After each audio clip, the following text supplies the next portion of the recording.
நிகழும் மங்களகரமான பராபவ வருஷம் ஆடி மாதம் 18ஆம் தேதி 3/8/2026 திங்கட்கிழமை அன்று ஆடி 18ஆம் பெருக்கு என்று சொல்லப்படக்கூடிய மிக முக்கியமான ஒரு பொன்னாள்.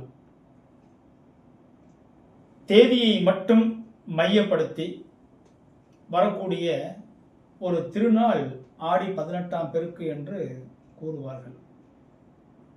ஆடி 18ஆம் பெருக்கு அன்று அதிகாலை 4:30 மணிக்கு மேல் எழுந்து நீராடி வீட்டு தெய்வங்களையும் கிராம தெய்வத்தையும் மேலும் அனைத்து தெய்வங்களையும் வணங்கி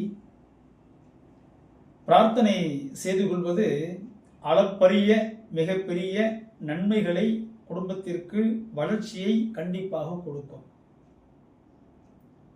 அன்றைய தினம் அருகில் உள்ள நீரோடை அருகில், நதிகள் அருகில், காவிரி படுகை, குளம் சார்ந்த இடங்கள், நீர் சார்ந்த இடங்கள், இப்படியான இடங்களில் சுமங்கலி பெண்கள் திருமாங்கல்ய கயிறு மாற்றிக்கொள்வார்கள்.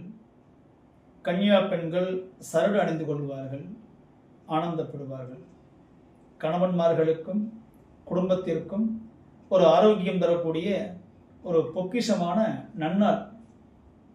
இந்த ஆடி 18ஆம் பெருக்கு அன்று புதிய சொத்து வாங்குவது, இடம் வாங்குவது, வாகனங்கள் வாங்குவது, நகை, துணிமணி, பூஜைக்கு தேவையான பொருள்கள், இப்படியாக நிறைய வாங்கிக் கொள்வது நல்ல மேன்மையை கொடுக்கக்கூடிய சிறப்பான தினம்.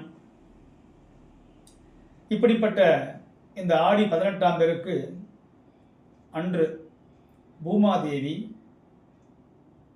உமாதேவி, அதாவது பார்வதி தேவி அவதாரம் செய்த முக்கியமான தினம்.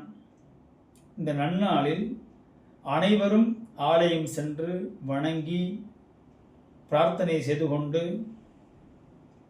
மனதார அனைவருக்கும் வாழ்த்துக்களை தெரிவித்துக் கொண்டு ஆகச்சிறந்த பக்தியோடு திகழ்வது குடும்பத்திற்கு மிகப்பெரிய மகிழ்ச்சியையும் சந்தோஷங்களையும் வளர்ச்சிகளையும் கண்டிப்பாக கொடுக்கும். ஆகவே இந்த முக்கிய தினத்தில் ஆடி 18ஆம் பெருக்கு அன்று நாம் செய்யும் வழிபாடு நமது தேசத்திற்கும் மண்ணுக்கும் நீருக்குமான பக்தி கலந்த மரியாதை என்றே கூறப்படுகிறது. இந்த ஆடி 18ஆம் பெருக்கு அன்று அனைவரும் ஆலயம் செல்வோம், தொழுவோம், பிரார்த்தனை செய்வோம், மகிழ்வாக அனைவரும் வாழ்வோம்.